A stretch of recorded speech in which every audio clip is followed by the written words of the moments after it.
We are live on Twitter. Judah. Take a look at guys, if you haven't seen it already, take a look at what I published about 30 minutes ago on the I Love CVille network. About 30 minutes ago on the I Love CVille network, I did a snapshot of four new development projects that are all going on right now within 3 miles of each other. We have been highlighting the old Ivy Residence project, but we also should discuss the Verve next to Scott Stadium, Bloom next to Moe's Barbecue, and one project I have not covered on Monday, Tuesday, and Wednesday of this week.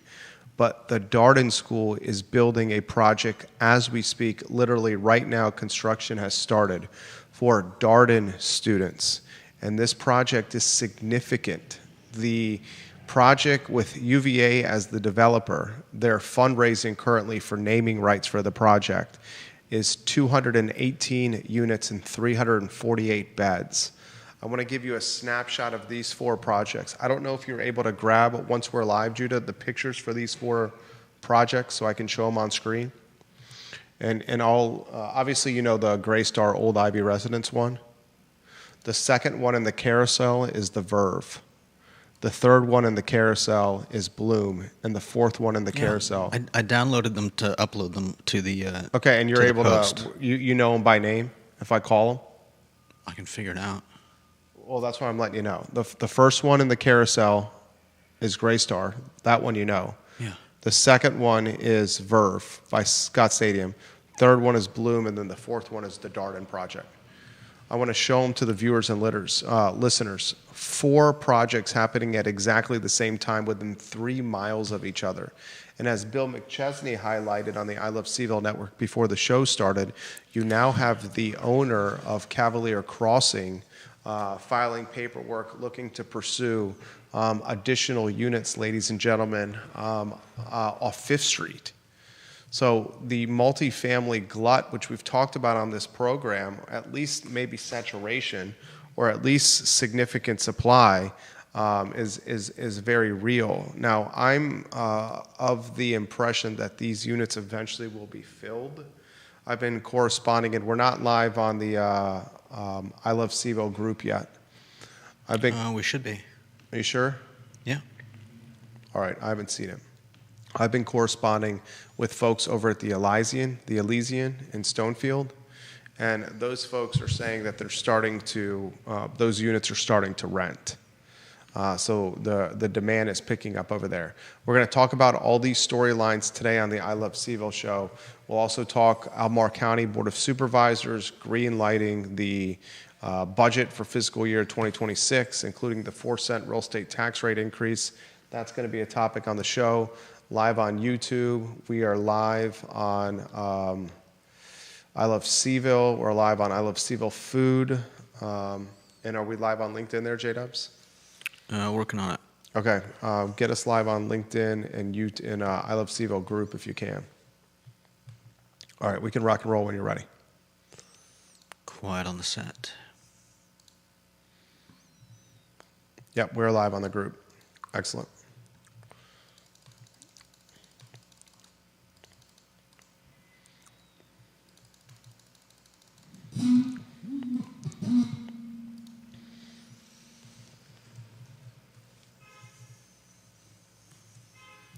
Guys, welcome to the I Love CVille show. My name is Jerry Miller. Thank you kindly for joining us on Thursday in downtown Charlottesville. It's a pleasure to connect with you guys through the I Love CVille network.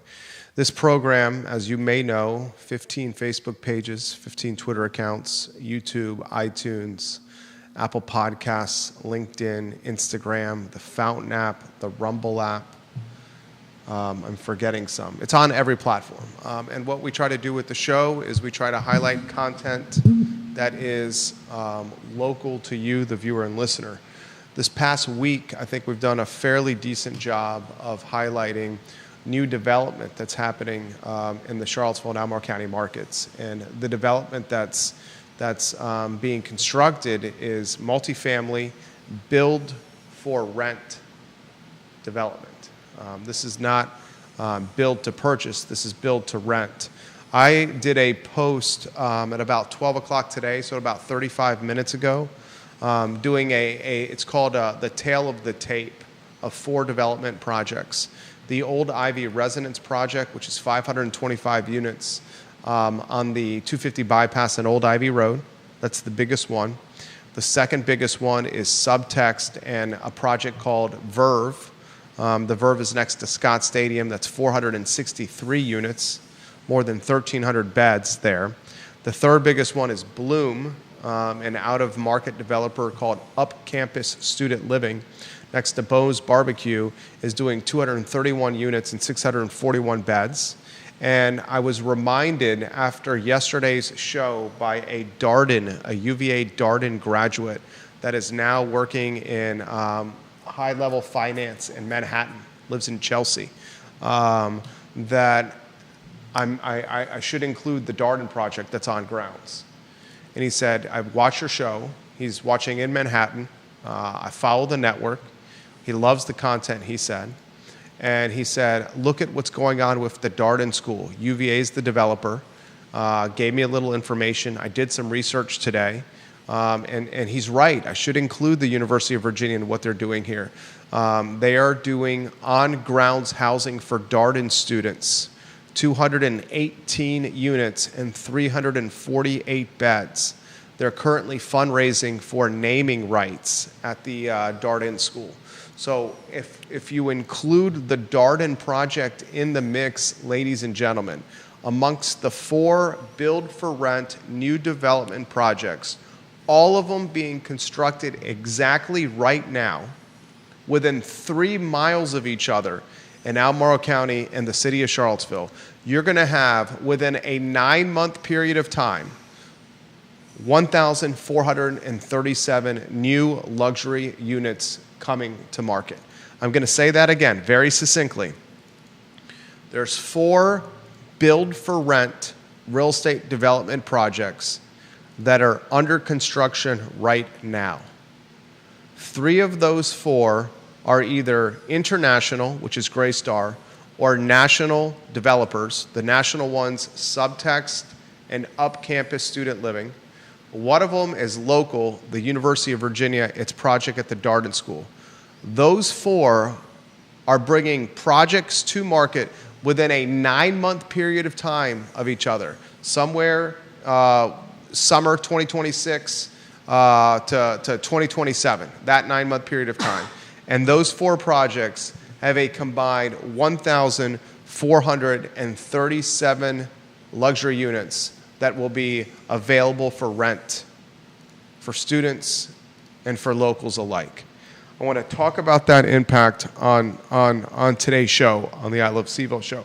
We're also going to highlight on the program that the budget is now approved. It's been rubber stamped by the Albemarle County Board of Supervisors.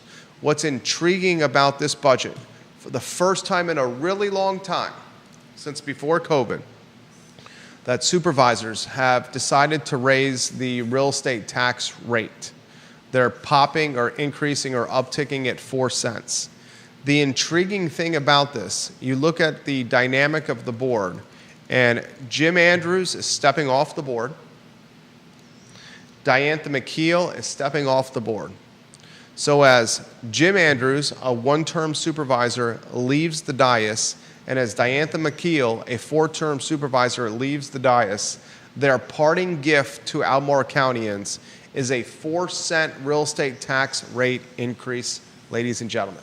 It's the gift that keeps on giving. Rarely do you see governments ever cut that tax rate. You may see jurisdictions choose not to move the tax rate, keep it in place like Albemarle has done since the pandemic and up until last night, keep the tax rate the same, but you rarely, if ever, seen it drop. So the parting gift from Diantha McKeel and Jim Andrews is this 4-cent real estate tax rate increase. We'll talk about that on today's show. I want to salute Ryan Odom. He threw out the first pitch yesterday at the Dish at Davenport with Virginia baseball, doing whatever it humanly can to make a late push for some postseason magic. Ryan Odom has done a good job of late trying to indoctrinate or assimilate himself into Charlottesville and Albemarle County's communities. You see him having lunch and burgers at Riverside, taking pictures with locals, throwing out the first pitch, and really it comes down to what's the product he's going to put on the field and put on the court, excuse me. And so far, the talent on this Virginia basketball roster is a United Nations who's who of talent. He's got international players galore. I promise I'm going to get to the highlights of the Carr first quarter report. Touched on it briefly yesterday, but I think there's very good information in there that needs to get out to you. We promise we'll try to get to that today. I want Judah give some props. If you can tighten my frame a little bit here, tighten the one shot a little bit more for me, that'd be great. I want to also give some love to Charlottesville Sanitary Supply. 60 consecutive years of business for Charlottesville Sanitary Supply. 60 plus, actually. I mean, we're approaching 61. John Vermillion, Andrew Vermillion, online at charlottesvillesanitarysupply.com. Located on East High Street, Charlottesville Sanitary Supply, where City Council is eminent domaining property, East High Street. The Vermillion are great men, and the company is a genuine, bona fide, honest, hardworking, do what's best for customers company. Charlottesville Sanitary Supply. I have a question from a very important viewer and listener. Stephanie Wells Rhodes is watching the program in the Keswick, Troy area, and she says, Jerry, do you have any news, or do any of the viewers have any news on the CVEC Firefly outage? So any viewer and listener, if you can answer the question from Stephanie that's on YouTube, do you have any news on the outages for CVEC and Firefly? If you have news, put them in the feed, and I will relay them live on air to Stephanie. Conan Owen makes a very good point, and I agree with him. His photo on screen, Conan Owens, Judah. He said that 4-cent tax rate increase is nothing compared to the increased assessments. It was nice of the county layout where the money from the increase is going, but it's pathetic that it never occurred to them to find some spending cuts to pay for it. Conan Owen, you and I are in agreement on a number of things. I sincerely mean that. I also agree with you. How Albemarle County positioned the 4-cent real estate tax rate increase. They were very quick to say this 4-cent real estate tax rate increase is for more firefighters, more police officers, and affordable housing, because they're tugging at the heartstrings of fire and rescue and affordability. And those heartstrings carry a lot of political weight or empathy. But to Conan's point, the county's already getting a boatload of incremental revenue since our assessments went up in Albemarle County a significant amount year over year. And if you look at what assessments have done over the last 4 years, I mean, we all realize that we have significant equity in our homes. If we owned a home before COVID and still are in that home or own a home now, we're sitting on significant equity. The average American, since the beginning of COVID till now, has seen about 45% appreciation in home value. But other viewers and listeners have made this point. That's not actual tangible wealth. It's not tangible wealth until you sell your house, and really all you're doing is being taxed on gains that you cannot hold or touch or spend. So that's the point. Kevin Yancey, Bill McChesney, welcome to the program. Viewers and listeners, thank you for watching, of all shapes and sizes. Curtis Shaver has an answer for Stephanie Wells Rhodes. Curtis Shaver is watching in Greene County. He says, apparently Firefly is out from Greene County to Nelson County. Curtis Shaver, one of the newest stakeholders and influencers in God's country in Greene County. Philip Dow watching the program. He says, I'm having Firefly issues, Stephanie, in Scottsville. So here you have Scottsville and Philip Dow answering Stephanie Wells Rhodes' question in Keswick and Troy, and Greene County's Curtis Shaver offering perspective as well. That's what makes this program great. That's exactly what we're looking for here. If you're having Firefly CVEC issues and you can share some perspective, put them in the feed. I will relay them live on air as Stephanie is looking for some guidance here, and we're doing our best to help each other out. Judah Wickhauer, 2-shot, studio camera and 2-shot. I want to weave you into the mix. And I don't want to underestimate or devalue or I kind of talked over it. I have a bad habit of talking over, especially on this show, because I get really caught up on the topic matter that we're talking about. You made the really good point yesterday about all these units coming to market at the same time, that let's see how the cookie crumbles, because if the cookie crumbles a certain way, it could in fact stabilize rents or decrease rents, and it could in fact stabilize home prices. I was quick to assume that's what you were going to say. My assumption was right. Then I was answering what I thought you were going to say, which is what you were going to say, by saying the population's going to increase. So these uptick in units, and within a 9-month period of time, from about summer 2026 to spring 2027, we're going to have, Judah, 1,437 luxury units come to market across 4 different projects. And that doesn't even include, by 2027, the University of Virginia doing its best to build housing for second years to live on grounds. So that's going to be more people taking out of the rental ecosystem. I'm just so convinced that with the influx of people coming here, that this housing stock will be earmarked or will be rented. I reached out to our people over in Stonefield at the Elysian, and they said those units are starting to get rented. That's good. Those units are starting to get full. They missed a rental cycle, and because they missed a rental cycle, that set them back, but they're starting to get full. I've been told that the Verve and Subtex, the apartment tower next to Scott Stadium, also missed a rental cycle. But they seemed very confident when one of their directors of development came on the show that they were going to fill these spaces. Mm-hmm. So first off, I never want to. I was watching or thinking about yesterday's show, and I shouldn't have jumped in that way. Secondly, I'm curious of what your take, now that we have even more intelligence with the Darden School building housing for second years. Now, it's important to emphasize, when the Darden School is building housing for 218 units and 348 beds for Darden students, it's also upticking its enrollment. It's important for me to emphasize this. Darden may be taking a portion of the MBA rental population and putting it on grounds with this 218 unit, 348 bed development that's going to open in the summer of 2027.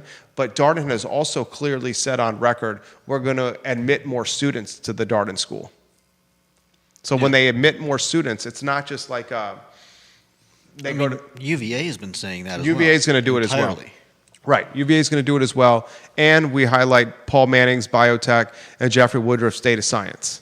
Yeah, and it's not just students, but it's staff, it's directors, and it's the businesses that kind of siphon or pop up on the supply chain of all the schools and all the new bodies here. Yeah. So curious some of your takes here. I concluded my analysis on the I Love CVille network by saying this, and I published this about 30 minutes before the show. You can find it on any of our Facebook pages.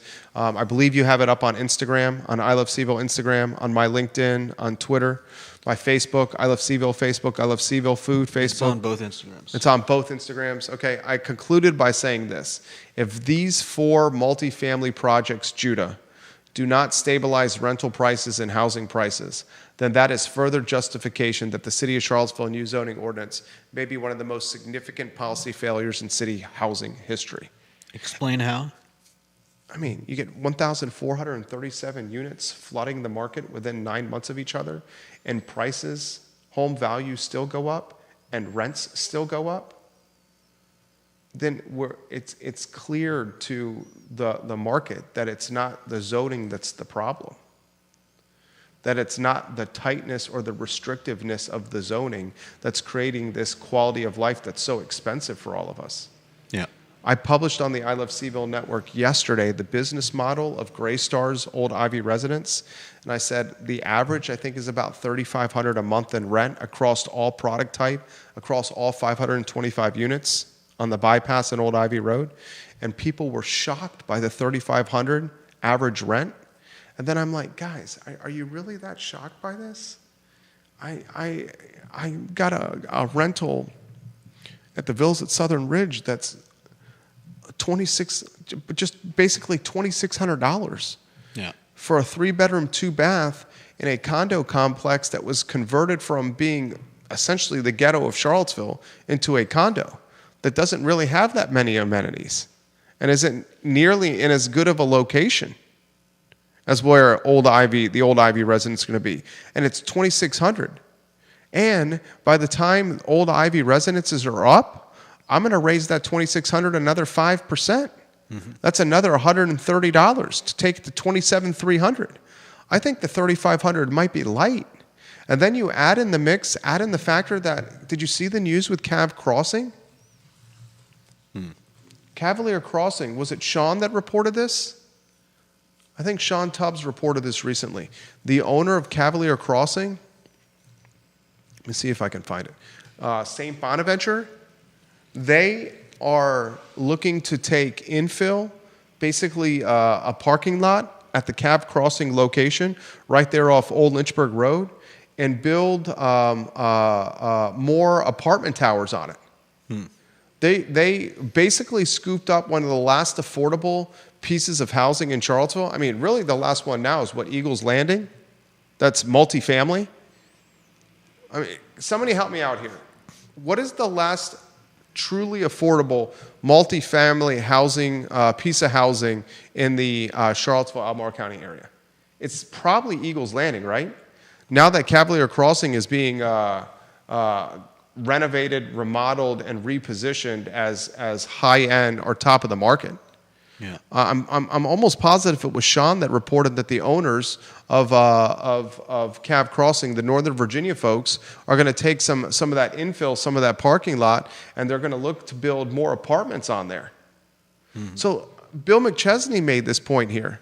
Like, are all these people, all these developers, they're coming to market with, if you include the Cav Crossing project, with north of 1,500, maybe 1,600 units at the exact same time. Yeah. It's bananas to me.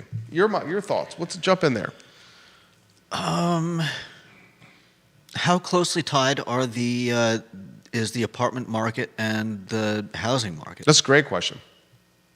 It's a great question. You want to unpack that? Well, if some people are just looking for houses, if some people want to buy a house and they're not going to settle for an apartment, then it doesn't matter how many apartments you build, those people are always going to want a house. And if there's nobody building houses, then the housing portion of the market is going to stay tight. Let me ask you this question. And this is one of those things, where I don't mean to insult you, but I don't mean to offend you, but, one of those things here. Yeah, it is. It's from the CVille Weekly. The owners of Cavalier Crossing apartment complex on 5th Street Extended, Bonaventure, it's a real estate investment trust. They are seeking rezoning to add 165 more units to the former Cav Crossing site off 5th Street Extended, off Old Lynchburg Road. 164 units. It's now known as Attain on 5th. They've rebranded it. Attain on 5th, yeah. I want to, and it sounds like you're saying something else. What does it sound like? Attained on 5th? Attained on 5th. Gosh, you sicko. Attain on 5th. Attain on 5th. Let me ask you this question, okay? In the least defensive way possible. You're a homeowner. Yeah. Folks that are renting, do they want to rent in perpetuity? Does someone want to rent an apartment in perpetuity? You asked me this question, basically. if there's building these apartments, all these apartments that are out there, now another 165 to the number that I said amongst the first four, which was 147, that takes us to basically 1,600 units, right? It's over 1,600 units. Those folks that are renting those 1,600 units, wouldn't you say the overwhelming majority of the people that will rent those 1,600 units, incremental new units, are looking to transition into an ownership model? An overwhelming number of them? You disagree? I don't have the answer. I don't know if there is even a right answer, but you disagree? I would say that, and I don't know. I don't have the answer either. No but one has I the would answer. guess that that there's a wide spectrum. There are some people who would love to own a home, but don't see it in the cards or whatever. There are some people that don't want to own a home. They're like, I don't want the hassle. I don't want to deal with having to replace a roof. I don't want to deal with having to replace an HVAC unit. I don't want to deal with, whatever it is, whether it's mold, whether it's, leaky pipes. Leave that to someone else. I'll just pay the flat fee, the rent, and be done with it, and I'll be happy. And there are some people that I think it doesn't even cross their minds. Some people are just like, well, this is the way it is. There are people out there that own homes, but I'm not one of them. And I'm sure there are some people that just, it's never occurred to them that they could be a homeowner. Whether it's because they're always living on their last paycheck or whatever reason, it just doesn't seem like an attainable goal. So I think there are probably other people in that spectrum as well that I don't know about. And so I would guess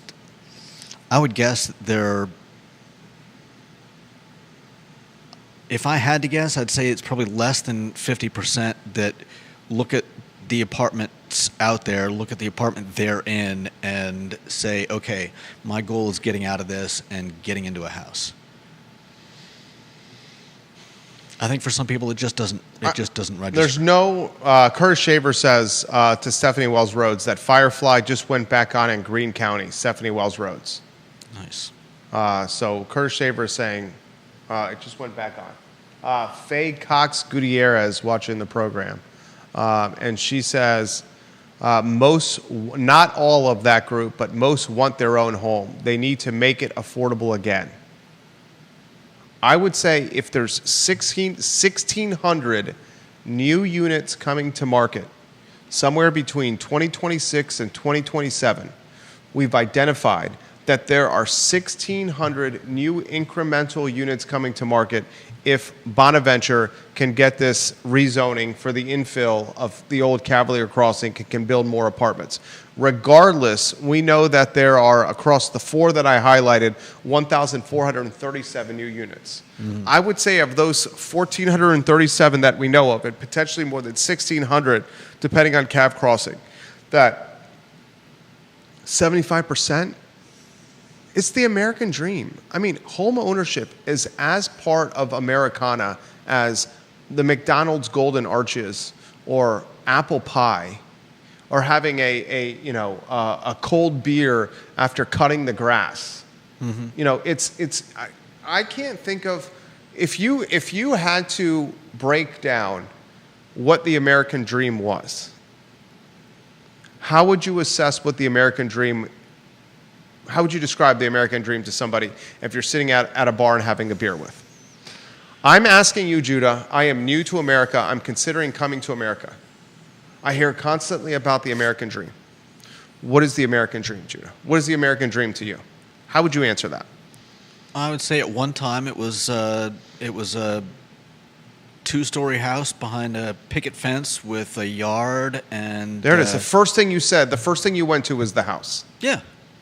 First thing you went to was the house. I don't know if people still see it that way. Interesting. So that's a great Look, I don't know if you've seen the meme, but there's a meme that shows like, a couple, and it's like, my parents in 1960 or 1970 or 1980 or whatever, and it shows, and then on the other side it shows, a house. and it says the house they bought for I've seen that meme. $60,000. That's a great meme. And then underneath it, there's a picture, and it's like, you know, me and everybody else today, or whoever they're indicating that you're looking at, and it shows, you know, I don't know what I can't remember what it shows on the other side, but it basically says that there's no way that they can afford a house now. It's not the same as it was back then. You can't, you know, I think on the upper one, it also explains that the mom is a stay-at-home mom. The dad is working a regular job, 9 to 5. He's not like, you know, the CEO of a bank Right. or the owner of a company. He's just working a 9 to 5 job, and they can afford to buy a house. And that dream, I think, for a lot of people is, if not gone, at least sullied. It's I don't know. It's more of a pipe dream. Pipe dream? Okay. Than an actual so the American dream. dream is the American pipe dream now? Yeah, I think for a lot of people. Okay. I mean, just look at social media. Look at the younger generations and how they, whether it's quiet quitting or living in their parents' basement or just, you know, wanting, you know, we've talked about people wanting to be influencers because they look around them and they're like, give me, you know, nothing else is going to help me afford a home, is going to help me afford to, you know, keep a nice car. They see it all slipping away. I like it. This is a good topic here. Is the American dream on May 8th, 2025, home ownership? Or is it the American pipe dream? I think a lot of people see it as an American pipe dream. I mean, And we've discussed Then what is the American dream today? survival. Wow, has it become that? Viewers and listeners, you know? I mean, don't get me wrong. Are we? No. There are a lot of people that are getting by, that are doing well, but maybe this is bias based on what we see on social media. You know, everybody's glued to these things, and you see what other people are doing. You see what you imagine a successful person looks someone's like. Instagram grid. And so, but I think there's a grain of truth in all of the memes, and you know, it's true. You can't have a one income house. You can't have a one income family and be buying a house in Charlottesville today. It just doesn't work that way. Things Viewers are and not the listeners, same. your thoughts. Your one income family own a house. I had help, and You didn't have help. I did have help, You structured a really good deal. and I got help from my parents. I couldn't have done it myself. I spent my entire savings paying off things that I had to pay off in order to get to the point that I could buy the house. Is the American dream in 2025 for Charlottesville survival? Is the American dream for 2025 in Albemarle County survival? Is the American dream for 2025 in Charlottesville and Albemarle County home ownership?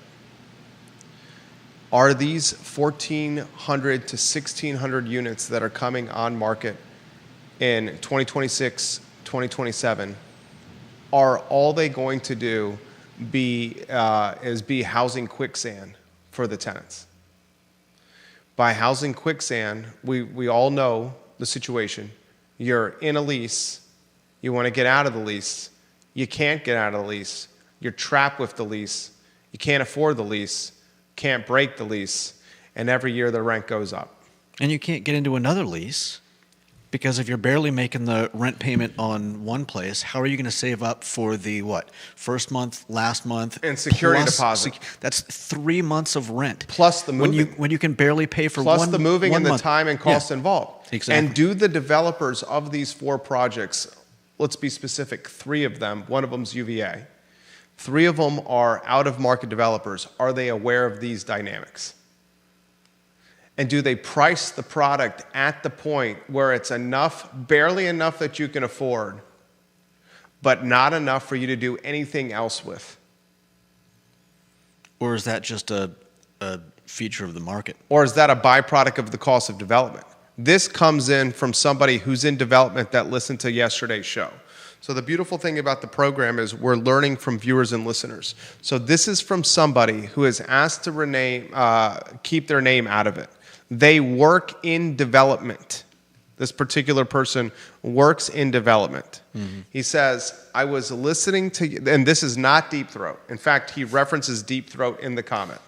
He says, I was listening to yesterday's show and penciling things out, and my guess for all-in cost at Old Ivy with the Greystar project was $225 million, assuming average unit is 1,800 square feet since mix of apartments and dense houses. Then he says, I heard Deep Throat do an estimate of between $200 million and $250 million, so that made me feel good about my napkin math. He says, here's my breakdown. $225 million for the Greystar Old Ivy Residence project, that's 525 units, means they probably are bringing $75 million cash to the table, and then we'll get institutional financing of $150 million, maybe from a life insurance company. Let's walk down the cash on cash. $3,500 rent a unit per month, $22 million top line revenue, less the $2 million real estate tax. You have a 5% vacancy minus the 10% net operating expense. The ownership will eat that. Pass-through charges won't cover. Then let's say $150 million loan, interest only for 3 years at 6%. That's $9 million cash per year.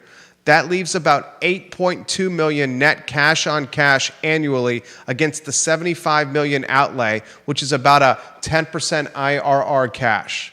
There could be major mistakes in the above math, but back of the envelope, I would bet this is the business model and required average rent combining apartments and houses. Hope this offers some insight. You have to keep my name out of this.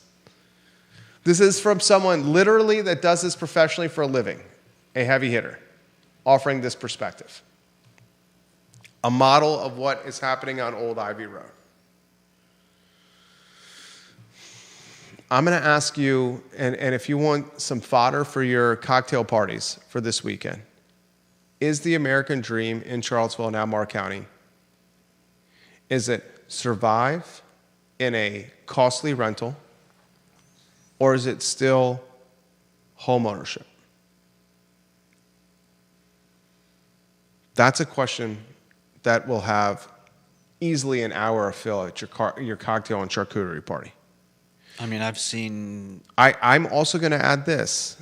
I've said this many times, that Charlottesville and Albemarle County is no longer a 40-hour work week. You're clocking 40 hours a week. I would say somewhere between 60 and 80 hours a week, depending on the week. Okay, but that's not... The viewer and listener... You making that statement doesn't... If the viewer and listener wanted to work more than 40 hours a week, that would give them an opportunity to accumulate more earnings and wealth. Yeah. And if they worked more than 40 hours a week and they were surviving on 40 and they worked an additional 20, then you very easily could bank the additional 20 and use that additional 20 to buy some real estate. And then do what I did, where you lived in a condo that you didn't want to buy, that was literally a converted ghetto on Country Green, and you live there for 7 years and you get some roommates for 7 years, and then next thing you know, you got something that's paid off, and then you start playing Monopoly and building a holding portfolio. You can do that. It takes ridiculous sacrifice. Yeah. It means no vacations, no new cars, working 60, 70 hours a week, having roommates, and being very tight with what you're eating and your spending habits. And if you're willing to do that for 7 or 10 years, you could easily buy a home and a rental property. You're now in a position where we could figure something out and you could buy a rental property. You've got what? 6 years, 7 years, 8 years of equity in there? And on top of that, the home's appreciated significantly? and you're living there completely by yourself, you easily could do what I just did. I just happened to do it in my 20s when everybody else I knew in my 20s out of UVA was buying BMWs and Mercedes-Benz and taking trips to the Maldives or to Hawaii or to Europe. Mm-hmm. And they were working 40 hours a week, and they were going out and closing the bars 4 nights a week, and they were spending all their money. That's the difference. That's why a lot of times where I say in this program, I don't feel guilty for being successful because I understand the sacrifice that was made for 15 years, 10 years of my life, where some would say it's your prime years. Mm-hmm. You know, single right out of college and you have your first real job that pays some money. Okay? Was that the platform for what we have now? Absolutely. But it was a lot of blood, sweat, and tears to get to that point. And you also should offer this, and you've said this before, you also took the risk of starting a business where you're able to pay yourself more money because you're the owner. That's another risk that we did. Comments are coming in. Conan Owen says this: I think there's definitely a generational attitude favoring experiences over things, and the idea of being tied to an asset for 30 years isn't something that fits their perceived lifestyle of themselves. Also, buying a home isn't really economical if your horizon is less than 5 years because of all the fixed costs of the transaction. Is Charlottesville that stable of a destination for medical personnel and people in the growing tech fields that they would stay here long enough? I do think it is.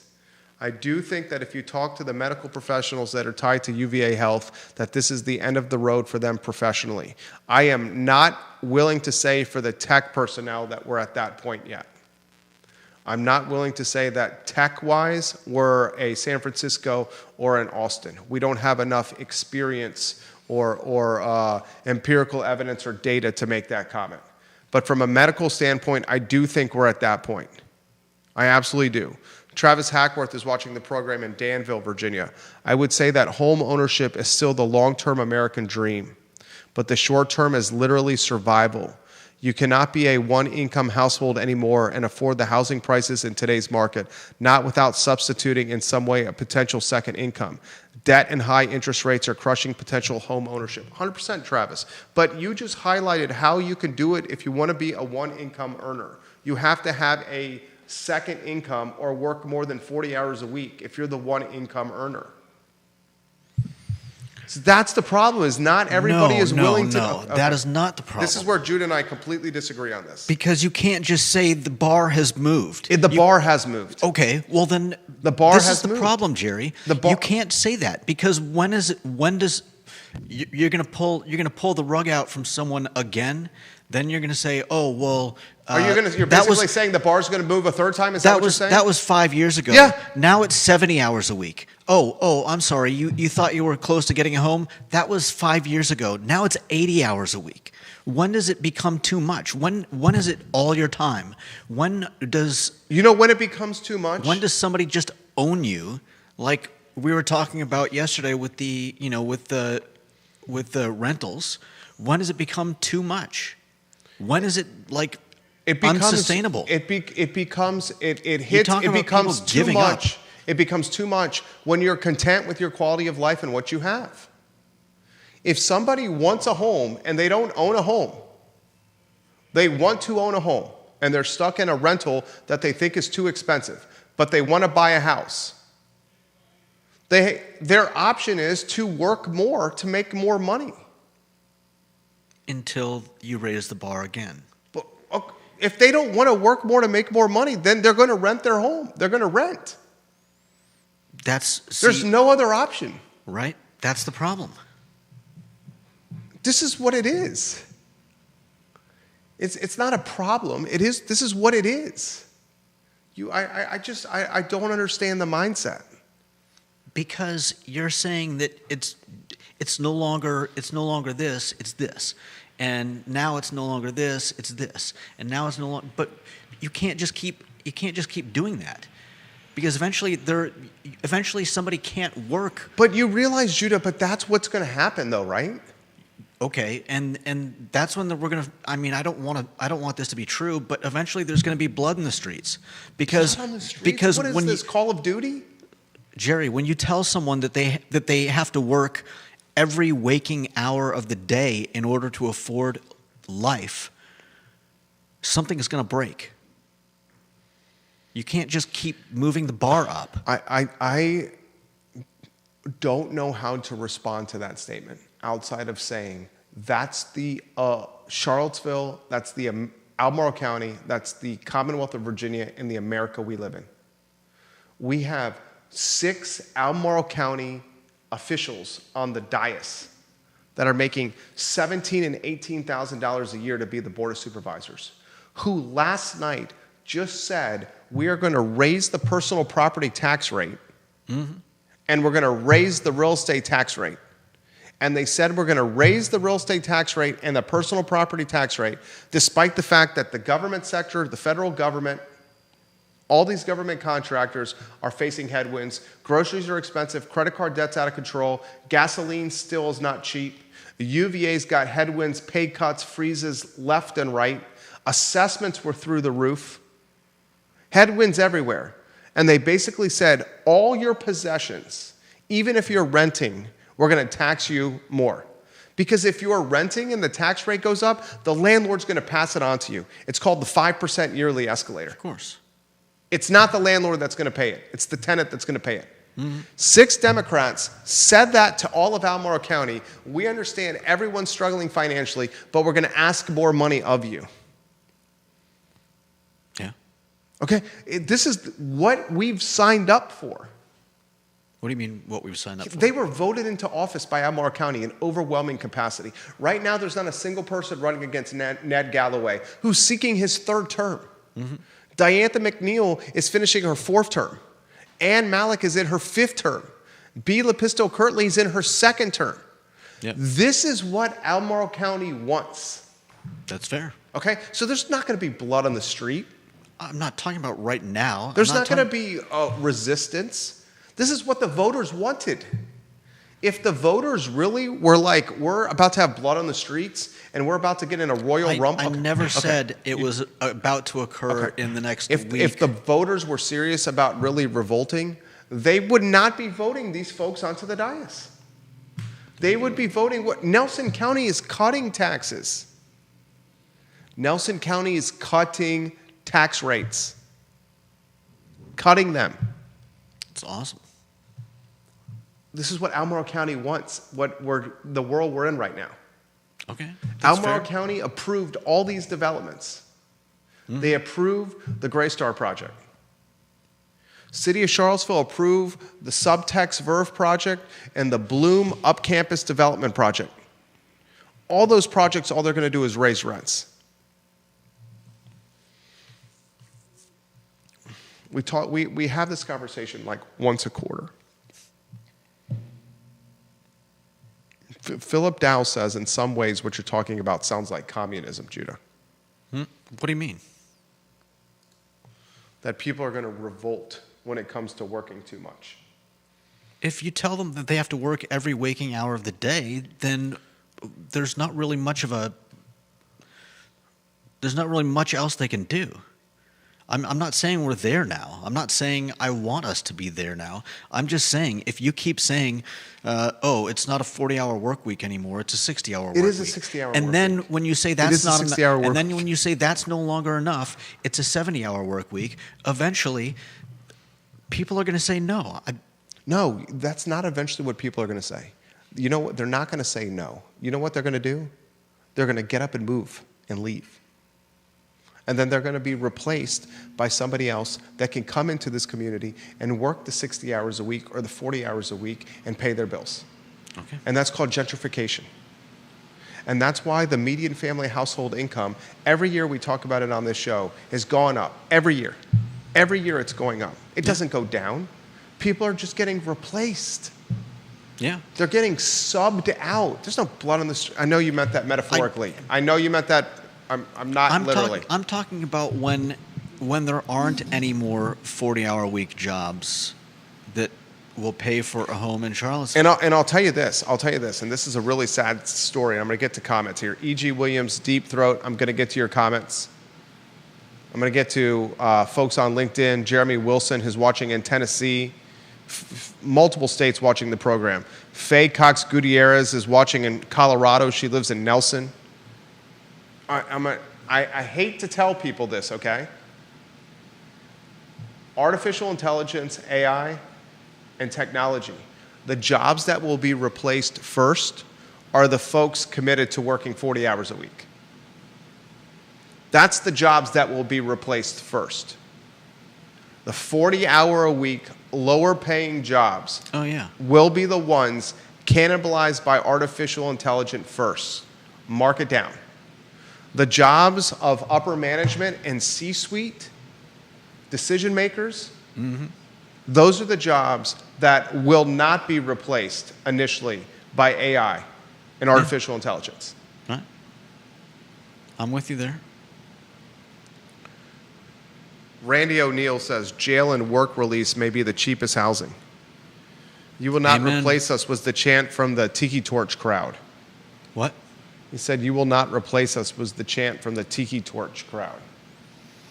I don't think that applies here. I don't really want to touch that. They weren't talking about the same Jason Noble pushing back on you, Judah. You mean we have to make sacrifices to get ahead? Ew. That's not fair. Faye Cox Gutierrez to Judah. Got to give things up to make things happen. I don't disagree. Deep Throat on Twitter. Even millennials, and he shares a link from Redfin, vastly prefer the idea of a single-family home. 89% of home buyers would prefer a single-family home with a backyard over a unit in a triplex with a shorter commute. It's still the American dream. Yeah. Travis in Danville. He says Danville City Council rejected the suggested utility rate increases last night. Charlottesville's problem is the elected officials. They've created a political system in which the same people or like people just continue to be elected. It's a popularity contest of personalities and not a contest of the best ideas. Excellent comment from Travis Hackworth. Janice Boyce Trevelyan, an American has been chosen as the new pope. Robert Prevost from Chicago. They picked one. Wow. That was fast. I didn't see that. Deep Throats says, to Conan Owens' point, at least in finance, this is a place where you do your sayonara job, not where you punch your first ticket.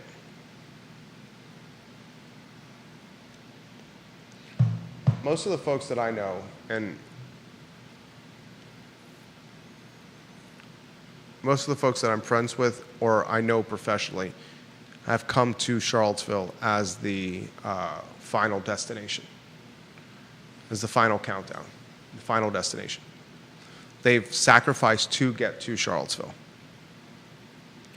William on McIntyre Road, McChesney. We are getting to be like California, where very wealthy or large corporations snatch up the real estate inventory and turn it into investment rental property, thereby increasing prices and making individual home ownership out of reach. This applies for people who are making six figures and up. I published a snapshot of the 4 development projects on the I Love CVille network. We've covered old Ivy residences in the 525 units. We've covered the Verve, the developer is Subtex, in the 463 units.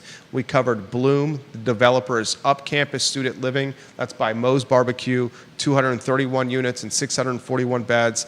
I did not highlight this week the Darden Schools project, which is coming summer of 2027, 218 units, 348 beds, specifically for Darden MBAs. They are fundraising right now for naming rights for the residences.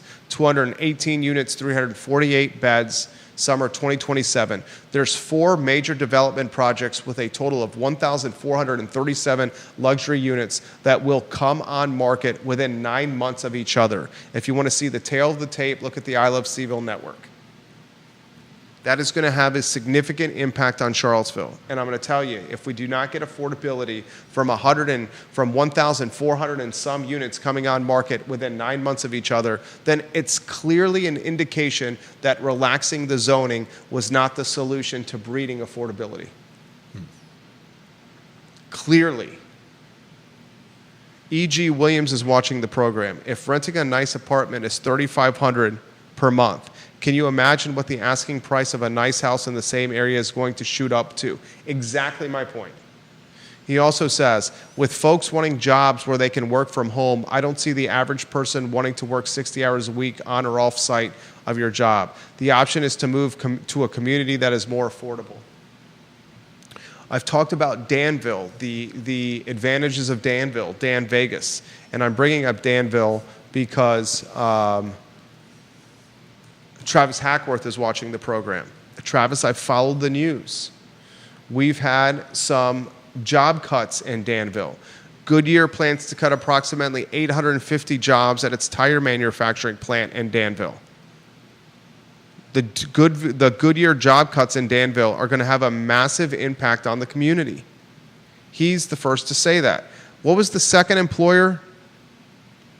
What was the second major employer that was laying people off in Danville, Travis? I know I read that there was a second one. People come here because that's where the jobs are. People aren't moving to Buckingham for the jobs. They're not moving to Dillwyn for the jobs. They may be willing to commute from there to Charlottesville, but somebody that's commuting from Buckingham and Dillwyn to Charlottesville because of affordability, what they don't realize is that commute is basically working that extra 20-hour-a-week job that I'm talking about. Mm-hmm. It's a tough pill to swallow. It's just not a 40-hour work week anymore. What did I hear? I heard something or read someone talking about the fact that that what was it? It was talking about with a mortgage, when you're applying for a mortgage, having the distance you're going to travel be a part of the. I think it might have been what's his name on Reddit? One of the local realtors. What are you saying? I'll look around for it.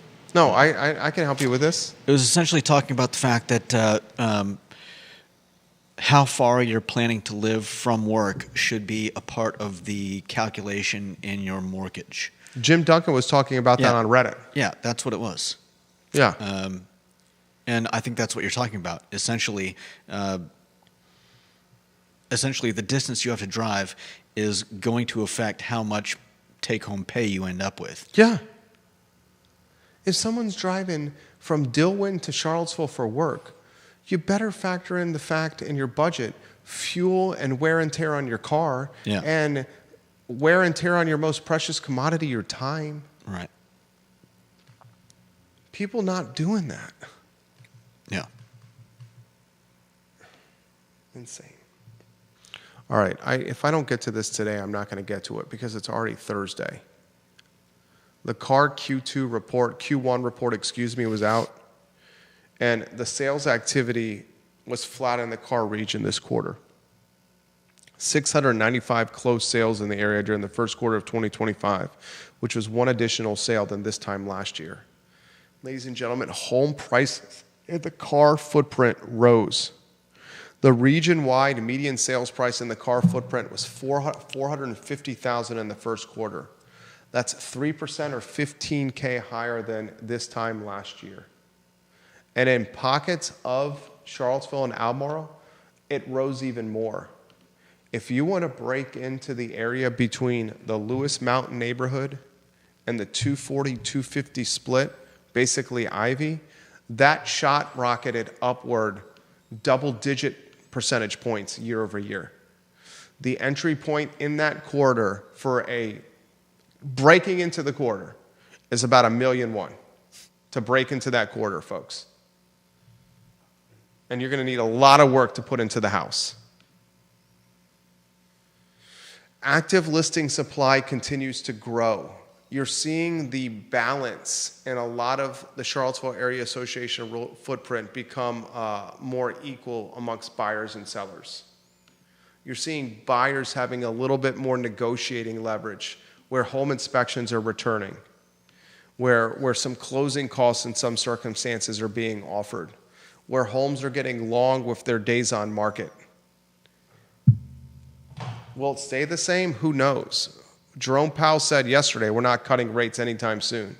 And Powell told the entire world, I'm not going to cave to Donald Trump's pressure to cut rates. What the administration wants has no effect on me as the chair of the Fed.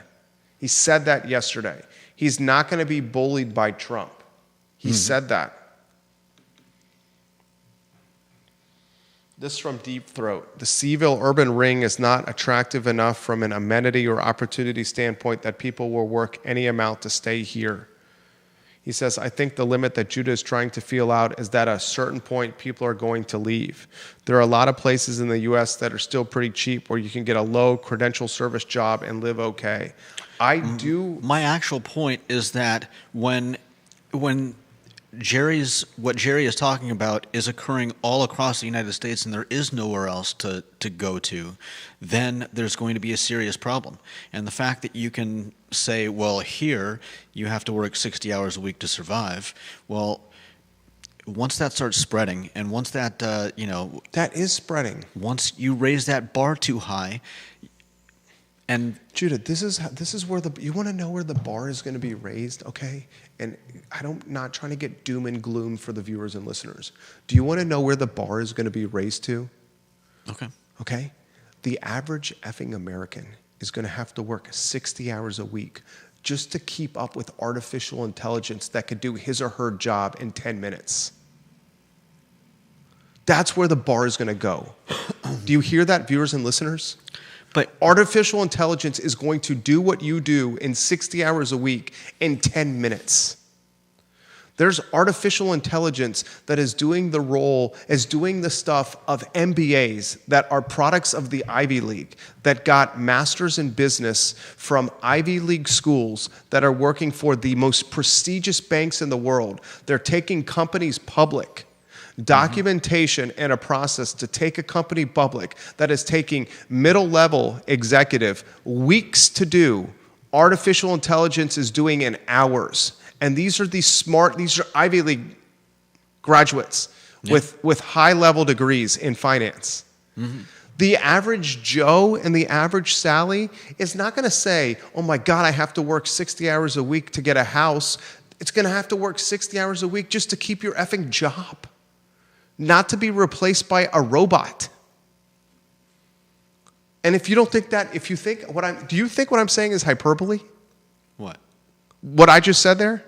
That AI is going to, it's already on, look, we've seen it all over the place. There was, every leap in technology is supposed to make life easier for us, but in essence, it ends up, there it is. It ends up cutting into the workforce. There it is.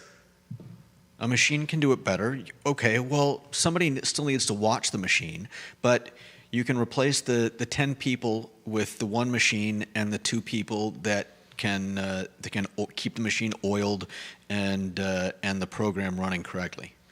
Jason Noble, sounds like a Nike commercial for learning a trade. Faye Cox Gutierrez in Colorado agrees with us.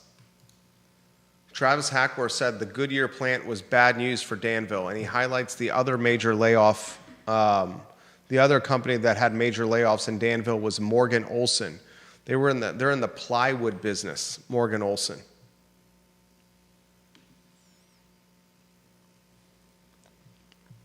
He says there's some good news for Danville, though.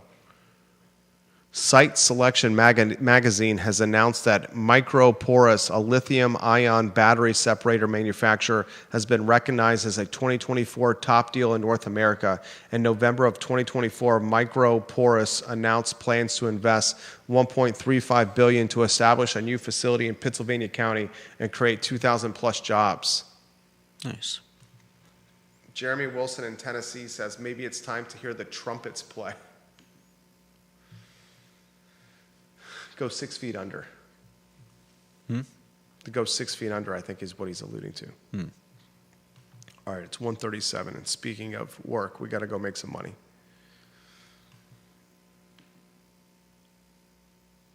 You want to see a microcosm of what a microcosm of what it could be, a microcosm of what it's going to be, go into the McDonald's at the base of Pantops. That McDonald's that was normally run by 10 or 12 people is being run by 3. Mm-hmm. There are people in the back cooking the food. All orders are done on a kiosk. They're pushing you to not even use the drive-through anymore. They're pushing you to order the food on your phone and park into a parking space in front of the building and have the food delivered to your window and not wait in the drive-through. They are replacing people. 60 hours a week is not to own a home. 60 hours a week is to save your job. Thursday edition of the I Love CVille show. So long, everybody.